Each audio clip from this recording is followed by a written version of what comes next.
গিরিরাজের পাদদেশে তিনি বসেছেন। দেখে তিনি তো অবাক হয়ে যাচ্ছেন, এত সুন্দর একটা ভজন উপযোগী জায়গা, কাশীতে তো এমন কোথাও এমন কখনো পাওয়া যায় না। তখন তিনি চারিদিকে দেখলেন যে সুন্দর ঝর্ণা, সেজন্য তরলিত চন্দ্রিকা চন্দন বর্ণা, অঞ্চল সিঞ্চিত গৌরীকে স্বর্ণে গিরি মল্লিকা দোলে কুন্তল কর্ণে, তনুভরা যৌবন তাপসী অপর্ণা ঝর্ণা।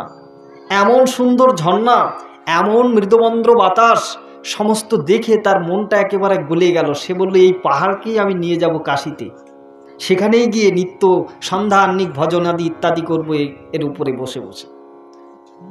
এই যখন হলো, তখন তিনি দ্রোণাচলকে বললেন, তোমার পুত্রকে আমাকে দিয়ে দাও। তাই কি দেয় কখনো নিজের পুত্রকে কাউকে কি দিয়ে দেয়? তখন তিনি কিছু বলতে পারলেন না, বললেন যে যদি কিনা বলি দেব না তাহলে তো অভিশাপ দিয়ে দেবে। তখন অভিশাপের বোঝা তো আরো ভয়ঙ্কর।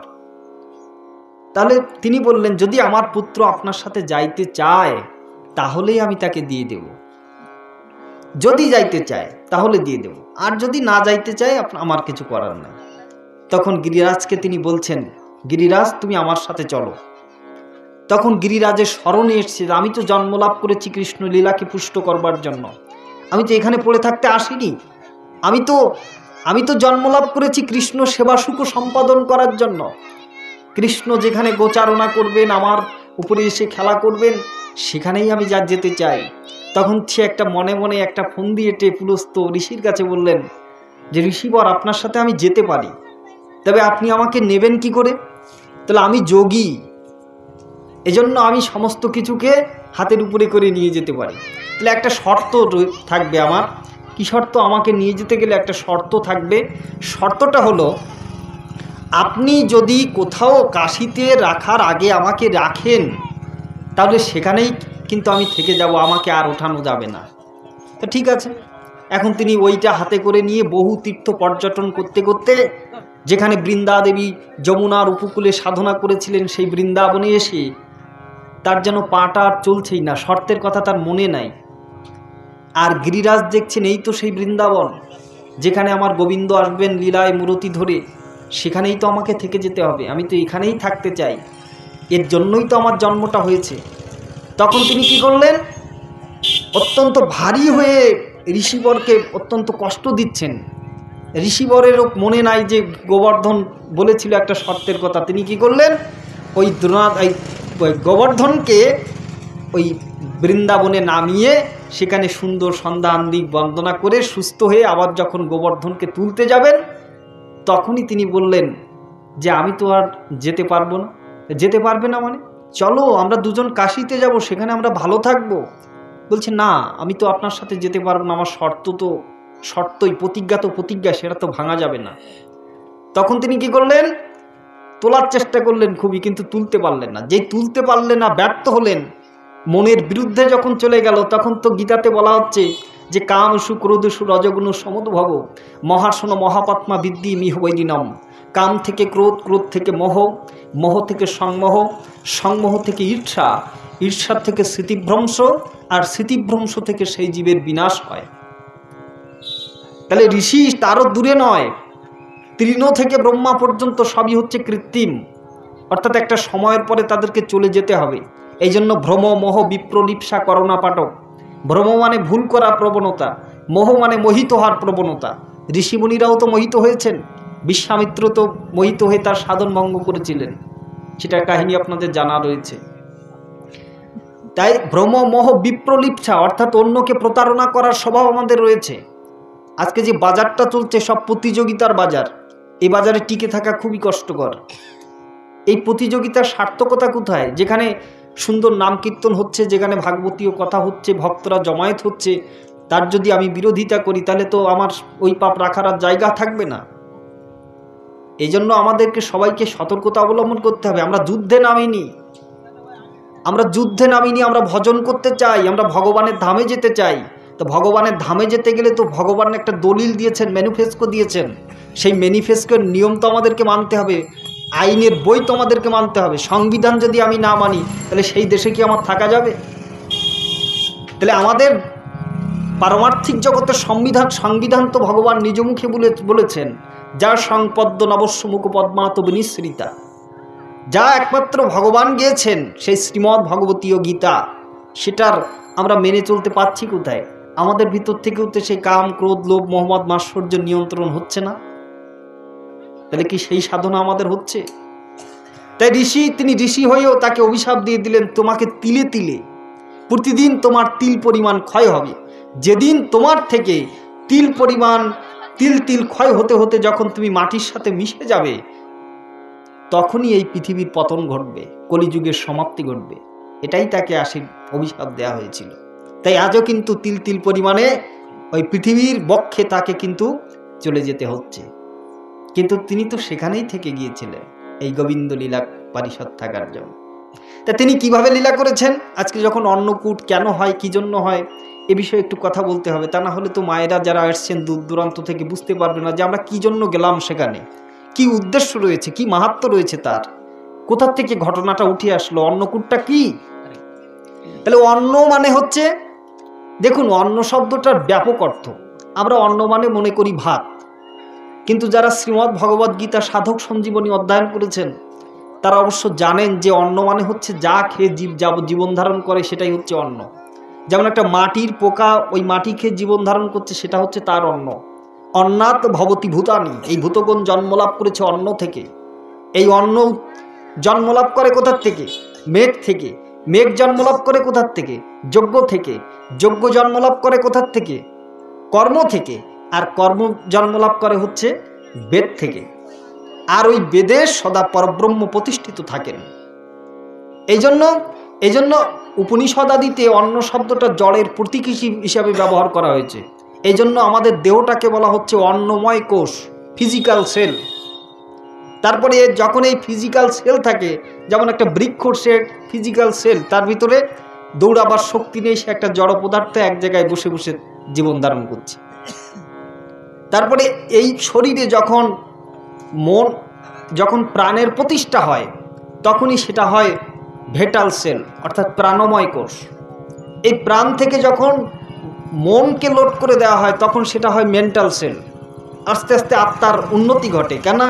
এই জড়বিজ্ঞান সমস্ত ক্রমবিকাশ দেহটাকে নিয়ে করেছে, কিন্তু আমাদের গীতা, শ্রীমদ্ ভাগবত এবং ঋষি প্রজ্ঞানীরা তাদের সাধন ভজনের অনুভূতি দ্বারা দেখিয়ে দিয়েছেন শুধু দেহটার ক্রমবিকাশ হয় না, এই দেহের ভিতরে যে দেহি রয়েছে তারও একটা ক্রমবিকাশ হচ্ছে। এই জন্য অন্নময় কোষ, তারপরে রয়েছে প্রাণময় কোষ, তারপরে রয়েছে মনোময় কোষ। এই মনোময় কোষের দ্বারা, মন দ্বারা নিজেকে প্রতিষ্ঠা করে, মানে মন দ্বারা নিজেকে আবিষ্কার করে যখন নিজের ভিতরে সত্তাটাকে জাগানো যাবে, তখনই সে অনুভব করবে একটা পরম সত্তা আমার ভিতরে লুকায়িত আছে। কেননা রবীন্দ্রনাথ বলছেন, দেখ দেখি রে মন ভালো করে, আলো করে কি আছে রে তোর ভাঙা ঘরে। ও তোর খাট বিছানা দূরে থাকুক, সেখানে আসনখানাও নাই, তবু করে না তো অভিমান, দুঃখী দেখে তার ঝরে দুনয়ন। ও তার এমনি দয়াল প্রাণ, তার এমনি কাঙাল প্রাণ। তার এমনই দয়াল প্রাণ, কাঙাল প্রাণ, যে কিনা যে তাকে নাও ডাকে তাকেও তিনি বাঁচিয়ে রেখেছেন খাদ্য অন্ন জল দিয়ে, আর যে তাকে ডাকে তাকেও তো তিনি বাঁচিয়ে রেখেছেন। এই জন্য আমাদের নিজের ভিতরে কি আছে আমরা কখনো খুঁজে দেখি নাই। নিজের কোথার থেকে কোথায় চলছি সেটা খুঁজে দেখি নাই। এই জন্য গীতাতে বলছে আর্ট অফ মাইন্ড কন্ট্রোল। এই মনটা যখন নিয়ন্ত্রণ হয়, এই মনের উপরে বসা হচ্ছেন কৃষ্ণ। কেন? বেদানাম সামবেদস্মি দেবানামস্মি বাসব ইন্দ্রিয়ানাং মনস্যাস্মি, অর্থাৎ ওই মনটার উপরেই বসা হচ্ছে কৃষ্ণ। তাহলে এই মনটার উপরে মন দিয়ে যদি আমি তাকে না চিনি, যদি মনটা খাঁটি করতে পারো, তবে ধরো সাধুর বেশ। তা না হলে দেখবার যিনি দেখছেন তিনি ধরবে মাথার কেশ। এই জন্য বলছেন সাধু হওয়া তো নয় মুখের কথা, যার চরণের নয় মাথা, নেমে আসে সকল দেবতা ছেড়ে সকল বেশ। যদি মনটা সাধু করতে পারো, ধরো সাধুর বেশ। তাহলে আমরা মনটাকে আগে সাধু করতে হবে, তা না হলে তো ওই উৎপীড়ন থেকে যাবে। মনটা তো সাধু করা খুবই কষ্ট। এই যে আমরা যে কিছু সাধন ভোজন করছি না কেন, সবই মনকে কন্ট্রোল করার জন্য, মনকে নিয়ন্ত্রণ করার জন্য। এই মনটা যদি নিয়ন্ত্রিত হয়, ভগবত চরণে সমর্পিত হয়, তখনই সে অনুভব করে আমার মধ্যে একটা বিজ্ঞান সত্তা রয়েছে, পরমাত্মা সত্তা রয়েছে। ঈশ্বর সর্বভূতানাম হৃদ্দেশে অর্জুন তিষ্ঠতি ভ্রাময়ন সর্বভূতানি যন্ত্র উলানি মায়া। তমেব শরণং গচ্ছ সর্বভাবেন ভারত। ওহে অর্জুন, আমি তোমার হৃদয় ভূমিতে, হৃদয় ভূমিতে মানে হৃদয় তো একটা দেহকে অপারেশন করলে হৃদয় যদি বের করে নেওয়া হয়, হার্ট যদি বের করে নেওয়া হয়, বের করে একটা নতুন হার্ট প্রতিষ্ঠা করে দিচ্ছে ডাক্তাররা, তাহলে ওর ভিতরে যদি ভগবান থাকতো তা ভগবান কোথায়? তাহলে ওর ভিতরে নাই, ওই মাংসপিণ্ডের ভিতরে নাই, হৃদয় গ্রন্থিতে রয়েছে, যা দ্বারা আমার অনুভূত হচ্ছে ভিতরে যে আমার ভিতরে কেউ রয়েছেন। এজন্য মুন্ডক উপনিষদে একটা রূপকের আশ্রয় নিয়ে সেখানে বলা হচ্ছে যে একই বৃক্ষে একটা ডালে একই শাখায় দুটো পাখি বসা রয়েছে। একটি পাখি হচ্ছে সেই বৃক্ষের ফল আস্বাদন করছে, আরেকটি পাখি শুধু দেখে দেখে রাখছে। যে পাখিটি ফল আস্বাদন করছে সেই পাখিটি হচ্ছে আমি। জন্ম জন্মান্তরের কর্মফল কিন্তু আমি এখানে ভোগ করে চলেছি। এই জন্য রবীন্দ্রনাথ হয়তো বলেছিলেন, কবে আমি বাইর হলাম তোমারই গান গেয়ে, সে তো আজকে নয়। আমরা কিন্তু পতন অভ্যুদয় বন্ধুরপন্থা যুগ যুগ ধাবিত যাত্রী, আমরা অনন্তকালের যাত্রী, অনন্তকালের দিশারি। পুনরপি জনমম পুনরপি মরণম, পুনরপি জননী জঠর শয়নম, ইতি সংসারে স্ফুটতর দোষ কথপ্রিয় মানস তব সন্তোষ। বলছে তুমি কিসে সন্তুষ্ট আছো? আজ মনে করো না যে দালানালা পরিবারে তুমি জন্মলাভ করেছো, কাল যে তোমার কর্মফল তোমাকে কোথায় নিয়ে ফেলবে সেটা তোমার নির্ভর করবে বর্তমান কর্মের উপরে। তাহলে মূলে তো ওই মেন্টাল সেলই আমার কাজ করছে। তাহলে মেন্টাল সেলের ঊর্ধ্বে রয়েছে সেলফ অফ ট্রুথ নলেজ, অর্থাৎ বিজ্ঞানময় কোষ। আর এই বিজ্ঞানময় কোষের ঊর্ধ্বে রয়েছে হচ্ছে আনন্দময় কোষ, সেল অফ ব্লিস, আনন্দময়। এই যখন আনন্দ হচ্ছে তিন প্রকার, ব্রহ্মানন্দ, ভজনানন্দ আর হচ্ছে বিষয়ানন্দ। দেখবেন যে ঋতুতে যে ফল ফলে সেই ঋতুতে সেই ফল খেলে শরীর সুস্থ করে তোলে, কিন্তু ব্যাধি করে মুক্ত। কিন্তু দূর করিতে ভব ব্যাধি একমাত্র কিন্তু হরিনাম মহৌষধি। ব্রহ্মানন্দে কেউ যদি হতে পারে যুক্ত, অর্থাৎ কেউ যদি সাধু সঙ্গে এসে হৃদয়টা যখন সংসারের জ্বালায়, কেন সংসার দাবানল লীল লোকত্রায়ণ কারুণ্যয় ঘন ঘনাত্তম প্রাপ্তস্য কল্যাণ গুণান্নবর্ষ বন্দে শ্রী গুরু চরণারবিন্দ। সংসারে ভৌতিক জগতে একটা দাবানল জ্বলছে, সেই দাবানলকে নির্বাপিত করার জন্যই কিন্তু আমরা সবাই উঠে পড়ে লেগেছি। তাহলে ওই দাবানল কি শান্ত হয় কখনো? বলে শান্ত হবে কি করে? মনে মনে সবার একটা দাবানল জ্বলছে। সুখ কোথায়? সুখ তো পাচ্ছি না। গ্রামের যা টাকা নেই সে মনে করছে আমার থেকে যার টাকা বেশি রয়েছে সেই বোধহয় বেশি সুখী রয়েছে। যার টাকা আছে সে মনে করছে আমি সুখী হতে পারলাম কই? সুখী তো ওই যে গ্রামের যিনি মেম্বার মহাশয় রয়েছেন, আমার থেকে বেশি সুখী তিনি। গ্রামের যিনি মেম্বার রয়েছেন সুখী আমি না, সুখী তো ওই যে যিনি ইউনিয়নের চেয়ারম্যান, তিনিই আমার থেকে বেশি সুখী। তার কাছে একটা ইউনিয়নের দায়িত্ব রয়েছে। ইউনিয়নের চেয়ারম্যান ভাবছে না আমি সুখী নই, সুখী তো ওই যে আমাদের জেলার এমপি মহোদয়, তার কাছে ডিস্ট্রিক্ট রয়েছে। ডিস্ট্রিক্ট যার কাছে রয়েছে সে মনে করছে আমি সুখী হতে পারলাম কই? কেন মানুষ তো উন্নত হতে চায়। বলে আমার থেকে সুখী হচ্ছেন প্রধানমন্ত্রী, যেমন বাংলাদেশের প্রধানমন্ত্রী শেখ হাসিনা, আমার থেকে সুখী তিনি। প্রধানমন্ত্রী বলছে আমি সুখী কই, আমার কাছে তো সকল দায়িত্ব নাই, আমি তো একটা সংঘের সিদ্ধান্ত মেনে চলি, জাতিসংঘ। তাই জাতিসংঘের যিনি প্রেসিডেন্ট তিনি হচ্ছেন আমার থেকে বেশি সুখী, তার কাছে পুরো পৃথিবী রয়েছে। প্রেসিডেন্ট যিনি রয়েছেন তিনি বলছেন না আমি সুখী নই, আমার কাছে তো পৃথিবীর দায়িত্ব সিদ্ধান্ত দেওয়ার ক্ষমতা রয়েছে, কিন্তু আমার থেকে যিনি স্বর্গের রাজত্ব করছেন সেই ইন্দ্র। আসলে ইন্দ্র কিন্তু একটা পদের নাম, কোনো মানুষের নাম না। যিনি ওই ইন্দ্রাসনে বসবেন তার নাম হবে ইন্দ্র। যেমন বর্তমান যিনি রয়েছেন তিনি, তার নাম হচ্ছে পুরন্দর। তারপরে যিনি আসবেন তিনি বলি মহারাজ। ঠিক এভাবেই এই 14 মন্বন্তরে স্বয়ম্ভব স্বরচিত উত্তম তামস রৈবত চাক্ষুষ বৈবসৎ ইত্যাদি করে 14টা মন্বন্তরে ব্রহ্মার একদিন, এই একদিনেই আমাদের খণ্ড প্রলয় হয়ে যাবে। একদিন হয়ে গেলে খণ্ড প্রলয়, অর্থাৎ বলা হচ্ছে যে 432 কোটি বছরে হচ্ছে ব্রহ্মার একদিন। এই হিসাবটা যদি দিই অনেকেই মাথাটা ঘুরে যেতে পারে। যেমন আমাদের 4টি যুগ রয়েছে, সত্য, ত্রেতা, দাপর এবং কলি। তাই একটু কথা বলি। সত্য যুগের আয়ুষ্কাল হচ্ছে 17,28,000 বছর, ত্রেতা যুগের আয়ুষ্কাল হচ্ছে 12,96,000 বছর, দাপর যুগের আয়ুষ্কাল হচ্ছে 8,64,000 বছর, আর কলিযুগের আয়ুষ্কাল হচ্ছে 4,32,000 বছর। তাহলে এই মোট হয় হচ্ছে 43,20,000 বছর। এইভাবে 71 চতুর্যুগে হয় এক মন্বন্তর, এইভাবে 14 মন্বন্তরে হয় ব্রহ্মার একদিন। এই জন্য পাঠ্যপুস্তকে ছেলেমেয়েরা এখন দিয়েছে দেখলাম ডক্টর অসীম সরকার সঞ্চালন করেছেন ওই পাঠ্যপুস্তকের বইয়ে, দেখলাম সেখানে লিখেছেন যে স্বয়ম্ভূপ মন্বন্তরে তার 2 জন পুত্র আর 3 জন কন্যা হয়েছিল, আকুতি, প্রসূতি, দেবাহুতি আর জ্ঞানপদ এবং প্রিয়ব্রত। এভাবে বলতে গেলে তো অনেক সময়ের দরকার। তা বলছেন, প্রেসিডেন্ট বলছেন, না আমি সুখী নই, সুখী তো হচ্ছে ওই যে যিনি স্বর্গের যিনি রাজত্ব পেয়েছেন তিনি আমার থেকে বেশি সুখী, সেই ইন্দ্র। ইন্দ্র বলছেন আমরা দেবতা হতে পারি, কিন্তু দেবতা হলেও আমরা মনুষ্য জন্ম কামনা করি। কেন কামনা করি? কেন এমনও সাধেরও মানব দেহ পাইয়া কি তবু ভাবনা কেহ, এবে না ভজিলে যশোদা সুত পড় চরমে পড়িবি লাজে। আমরা মনুষ্য দেহ কামনা করি। কেন কামনা করি? দেখেন, মনুষ্য দেহেই একমাত্র সম্ভব কৃষ্ণকে সঠিকভাবে উপাসনা করার জন্য। তাই মনুষ্য দেহকে বলা হচ্ছে দুর্লভ। শুধু দুর্লভ নয়, সুদুর্লভ, শুধু সুদুর্লভ নয়, দেবদুর্লভ মনুষ্য জন্ম বলা হচ্ছে। মানে দেবতারাও এই জন্ম পেতে চান, এই সাধু সঙ্গের মাধ্যমে এসে তারা ভজনানন্দে আনন্দিত হতে চান। তাহলে ইন্দ্র বলছে আমি সুখী না, আমাদেরকে যিনি সৃষ্টি করেছেন সেই সৃষ্টিকর্তা ব্রহ্মাই আমার থেকে বেশি সুখী। ব্রহ্মা বলছে খেপেছ, আমারও তো মৃত্যু রয়েছে, অর্থাৎ ব্রহ্মারও 100 বছর আয়ু রয়েছে। ভাগবত যারা অধ্যয়ন করেছেন তারা বুঝবেন, ব্রহ্মারও 100 বছর আয়ু রয়েছে, তার মধ্যে 50 বছর কেটে গেছে, আর 50 বছরের প্রথম বছর চলছে, প্রথম বছরের প্রথম দিন চলছে। এই জন্য এটাকে বলা হচ্ছে শ্বেত বরাহ কল্প। তাহলে ব্রহ্মা বলছেন আমারও তো মৃত্যু রয়েছে। যার মৃত্যু রয়েছে, যার চলে যেতে হবে, ছেড়ে দিতে হবে, সে কি করে সুখী হতে পারে? কেউ যদি বলে তোমার 7 দিন পরে মৃত্যু হবে, পরীক্ষিত মহারাজের তো বলেছিল যে 7 দিন পরে তোমার মৃত্যু হবে। তাই পরীক্ষিত মহারাজ জগৎবাসীকে শুনিয়েছিলেন যে হে জগৎজীব তোমরা শোনো, জগতের একমাত্র সুখী ব্যক্তি আমি। বলে কি করে হলে?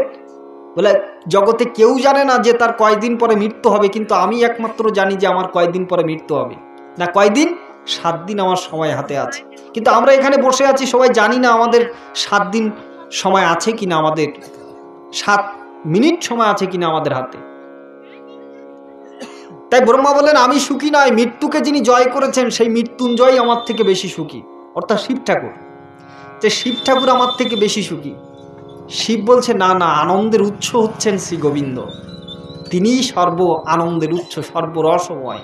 এই জন্য উপনিষদ বেদান্তে তাকে বলেছে আনন্দময়ং ব্রহ্ম, তিনি আনন্দের কেন্দ্রবিন্দু। তাহলে আনন্দে যিনি আছেন তিনি একমাত্র ওই আমার শ্রী গোবিন্দ, আমরা আনন্দিত নই। তার গোবিন্দ বলছে না আমি আনন্দিত নই, নাহং তিষ্ঠামি বৈকুণ্ঠে যোগিনং হৃদয়ন চ মদ ভক্ত যত্র গায়ন্তি তত্র তিষ্ঠামি নারদ। জগতে যদি কেউ সুখী থাকে, জগতে যদি কেউ আনন্দিত থাকে, একমাত্র আমার ভক্তরাই, যারা আমার নাম গুণগান গেয়ে জগতে যারা হয়েছে।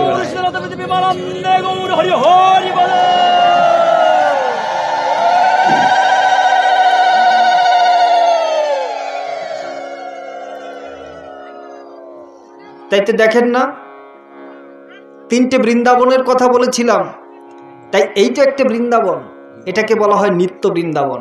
তাই তো নরোত্তম ঠাকুর কলম দিয়েছেন যে এই তো বৃন্দাবন কোটি চিন্তামণি ধাম, রতন মন্দির মনোহর, আবৃত কালিন্দির নীরে রাধংসী কেলি করে নির্মল কটক উৎপল। তার মধ্যে শ্যামপীঠ অষ্টদলে বেষ্টিত অষ্টসখী প্রধান নায়িকা, মধ্যরত্ন সিংহাসনে বসে আছেন 2 জনে শ্যামসনে সুন্দরী রাধিকা।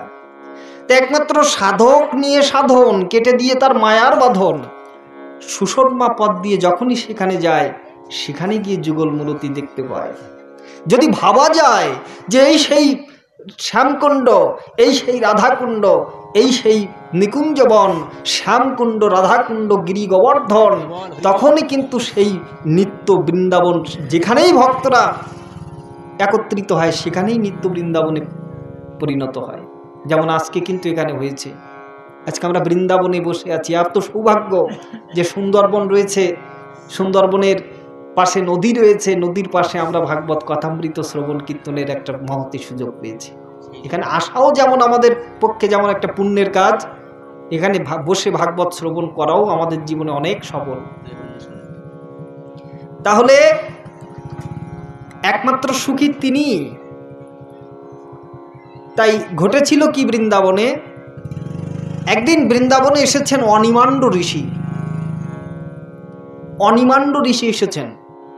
তো অনিমান্ড ঋষি এসে কি করবেন তিনি?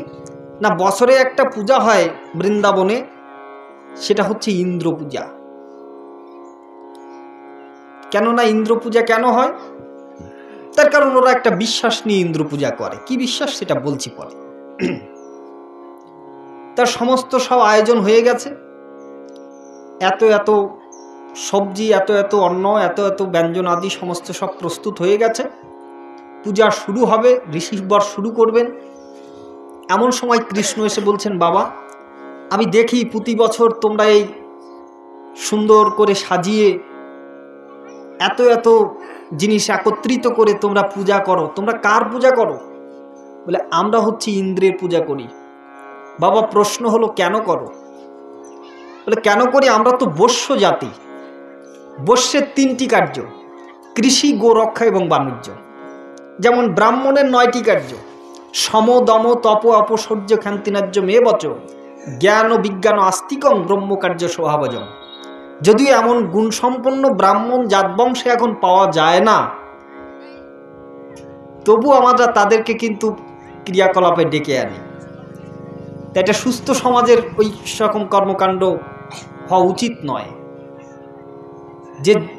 যে গুণাবলীতে যে ভূষিত নয় তাকে সেই নামে আখ্যা দেওয়া। তার 3টি কার্য হচ্ছে বৈশ্যদের, কৃষি, গোরক্ষা এবং বাণিজ্য।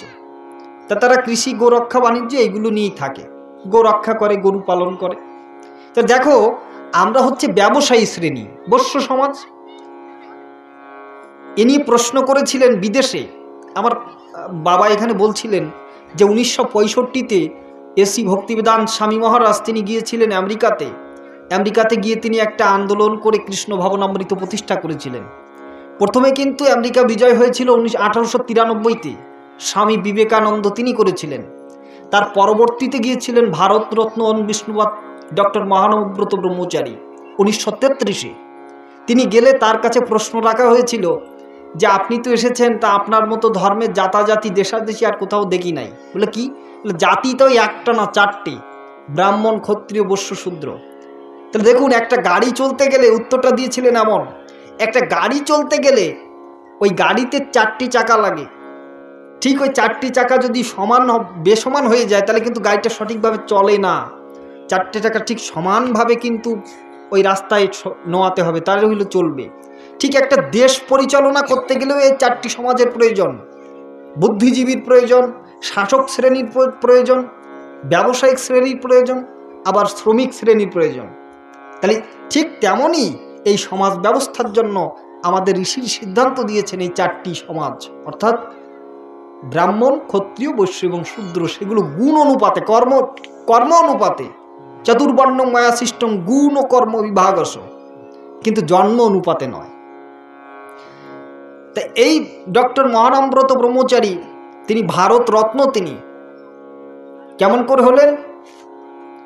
তার কার্য দেখুন, অবাক হয়ে যায়। তার জীবনী গ্রন্থ পড়তে যে চোখের জল ধরে রাখতে পারি না। তিনি আমেরিকাতে আছেন, তার কাছে রয়েছে মাত্র $20। $20 থাকলে, $20 থাকলে আমেরিকার প্রশাসনিক তাকে বলেছে আপনার ভিসা ক্যান্সেল হয়ে যেতে পারে, আপনার কাছে তো $20 রয়েছে, আপনি ছেড়ে দিন, আপনি আমেরিকা ছেড়ে দিন। তখন তিনি রাত্রিতে এসে কাঁদতে কাঁদতে বলেছিলেন, হে গোবিন্দ, তুমি তো দ্রৌপদীর সম্মান রক্ষাকারী, তুমি তো পঞ্চপাণ্ডবের বিজয় দাতা। আজকে আমি এসেছি মহানব্রত ব্রহ্মচারী, আজকে আমি তোমার কাছে দ্রৌপদী, আমি শূন্য হাত আর আমি 2 হাত তুলে দিলাম তোমার কাছে।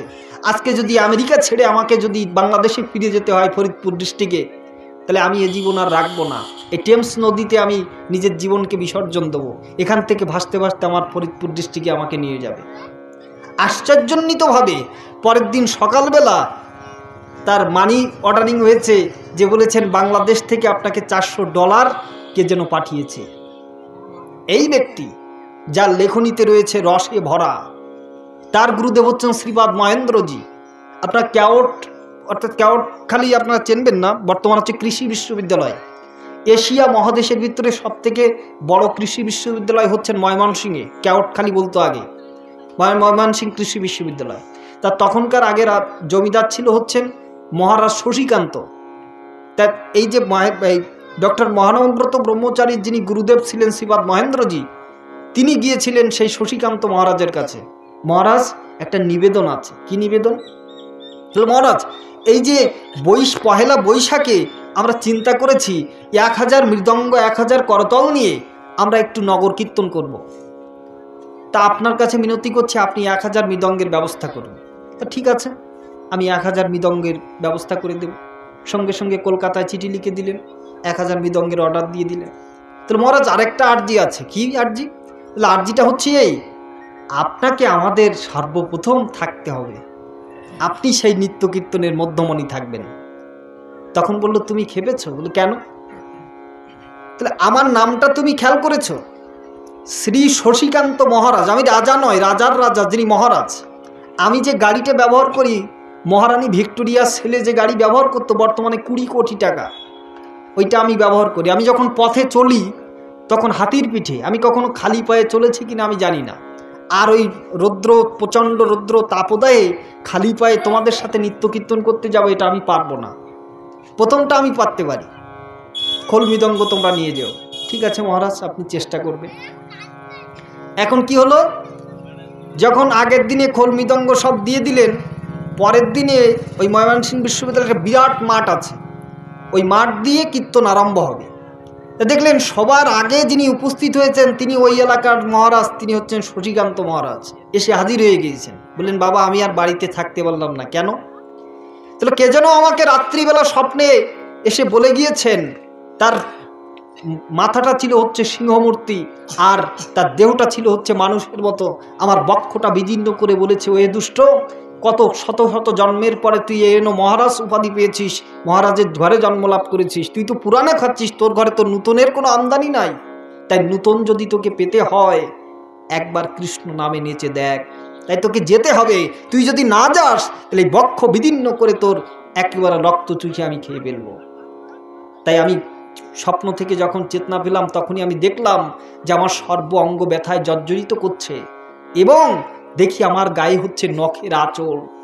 যখন আমি সকালবেলা যখন এই তোমাদের এই উদ্দেশ্যে রওনা হয়েছি নাম করব বলে, তখনই আমার দেহ থেকে সমস্ত ব্যাধি যেন সরে গিয়েছে। তাই আমি তোমাদের আগেই সেখানে এসে উপস্থিত হয়েছি। এহেন ব্যক্তিত্ব জগতে, এদের দ্বারাই নাম সংকীর্তন হয়, এদের দ্বারাই প্রচার হয়। সঠিকভাবে প্রচার এনারাই করে গিয়েছিলেন, যার সূত্র দ্বারা অনুগত হয়ে আমরা চলার চেষ্টা করছি। তো যাই হোক, বৃন্দাবনে কৃষ্ণ প্রশ্ন করছেন যে, বাবা, তোমরা ইন্দ্র পূজা করছো কেন? তো বলেন, ইন্দ্রকে যদি পূজা না করি তাহলে ইন্দ্র হচ্ছেন বৃষ্টির দেবতা, আর বৃষ্টি যদি তিনি না দেন তাহলে বৃষ্টি না হলে, ওই যে বলেছি, অন্নগণ উৎপন্ন, অন্ন খেয়ে বেঁচে থাকে ভূতগণ, অর্থাৎ জীবগণ অন্ন হইতে উৎপন্ন হয়, অন্ন মেঘ হইতে উৎপন্ন হয়। তাহলে এই যে শস্য সামন্ত যত সব কিছু ঘাস আদি রয়েছে সবাই তো অন্ন, এ তো গরুর খাদ্য, যখন সে তো অন্ন, তাহলে এগুলো তো আমরা পাবো না। তাহলে বাবা, তুমি একটা বিষয় বোঝো। কি বিষয়? আচ্ছা, সমুদ্রের মাঝখানে কেউ তো পূজা করতে যায় না ইন্দ্রকে, তাহলে সেখানে কেন বৃষ্টি হয়? আচ্ছা, জঙ্গলের ভিতরে কেউ তো ইন্দ্রকে পূজা করতে যায় না, সেখানেও বৃষ্টি হয়, মেঘ হলেই বৃষ্টি হয়। কেন? বইতে লেখা আছে যেখানে গাছপালা বেশি থাকে সেখানে বৃষ্টি বেশি হয়। সেখানে তো পূজা করার কেউ নেই। তখন তিনি বললেন, না, বিষয়টা তো সত্য, এটা বিষয়টা যুক্তির বিষয়। তাহলে কি এই নয়, এ কথার দ্বারা কি এই প্রমাণিত হয় দেবদেবীগণকে কি আমরা পূজা করব না? না, তা নয়। দেবদেবী পূজা করতে গেলে আমাদের অন্তরালে কিছু বাসনা থেকে যায়, কিছু কামনার কাজ করে, যার জন্য দেবদেবীর কাছে চাওয়াটাই আমাদের ভুল হয়ে যায়। বলেন তো, কৃষ্ণ চৈতন্য, আপনি একটা রাজার কাছে গিয়েছেন, তো রাজার কাছে গিয়ে যদি আপনি চান যে রাজা মহাশয় আমাকে একটু 1 কেজি চাল দেন, আমি ভিখারি মানুষ, তো চাইলে কেন 1 কেজি চাল তুমি চাইলে কেন? তোমাকে তো 1 বিঘা জমি দিয়ে দিতে পারতো। হ্যাঁ, এই জন্য বলছেন, কৃষ্ণ যদি ছুটে ভক্তের ভক্তি মুক্তি দিয়া, প্রেম ভক্তি নাহি দেন রাখেন লুকাইয়া। কৃষ্ণ যদি ছুটে ভক্তের ভক্তি মুক্তি দিয়া, প্রেম ভক্তি নাহি দেন রাখেন লুকাইয়া। যেই আমরা কৃষ্ণের কাছে চাইতে যাব, হে প্রভু তুমি আমার ছেলের চাকরি দিও, হে প্রভু আমার কর্তার যেন পেনশনের টাকা যেন আটকে না থাকে, হে প্রভু আমার মেয়েটা যেন ভালো ঘরে বিবাহ হয়, এই যখন তুমি চাইতে যাওয়া, যখন কৃষ্ণকে ডাকা হয় তখন কৃষ্ণ ভীত থাকেন, না জানি কি চায় ভক্ত। যখন তুমি চাইছো যে আমার এই পার্থিব সম্পদ, তখন বলে না, কৃষ্ণ বলে আমার ছুটি, আমাকে তো আটকাতে পারি না, আমাকে তো আটকাতে হয় প্রেম দিয়ে, যেমন মা যশোদা বেঁধেছিলেন প্রেম রজ্জু দিয়ে। মহাপ্রভু বলে গিয়েছেন, চিরকাল নাহি করি প্রেম ভক্তি দান, ভক্তি বিনা ত্রিজগতের নাহি অবস্থান, সকল জগতে মরে করে বিধি ভক্তি, বিধি ভাব ভক্তি ব্রজভাব পাইতে না রে শক্তি। ঐশ্বর্য জ্ঞানেতে সকল জগত মিশ্রিত, ঐশ্বর্য শিথিল প্রেমে নাহি মোর বৃত। ঐশ্বর্য জ্ঞানেতে ভক্ত ভজন করিয়া, বৈকুণ্ঠতে যায় চতুর্বিধ মুক্তি পাইয়া। ষাষ্ঠী সারূপ্য সামীপ্য সালোক্য, সাযুজ্য নালয় ভক্ত যাতে ব্রহ্ম ঐক্য। তাই যুগ ধর্ম প্রবর্তাইম নাম সংকীর্তন, চারি ভাবের ভক্তি দিয়া মাতাইম ভুবন। আপনার একটা মার্মিক কথা বলি, কি জানেন তো, আমরা অনেকে বলি আপনি একটু সামনে চেপে চেপে আসুন যাতে মায়েরা বসার সুযোগ পায়। মার্মিক কথাটা হলো, আমরা সচরাচর বলি আমরা ব্যস্ত আছি। কেন ব্যস্ত আছি? না, আমাদেরকে ভগবান সেবা করতে হবে, আমাদেরকে ভগবান সেবা করতে হবে। মহাপ্রভু তো সেবার দিকটা নির্ণয় করতে গিয়ে ভগবান কথাটা উচ্চারণই করেননি, তিনি বলেছেন চারি ভাবের ভক্তি দিয়া মাতাইম ভুবন।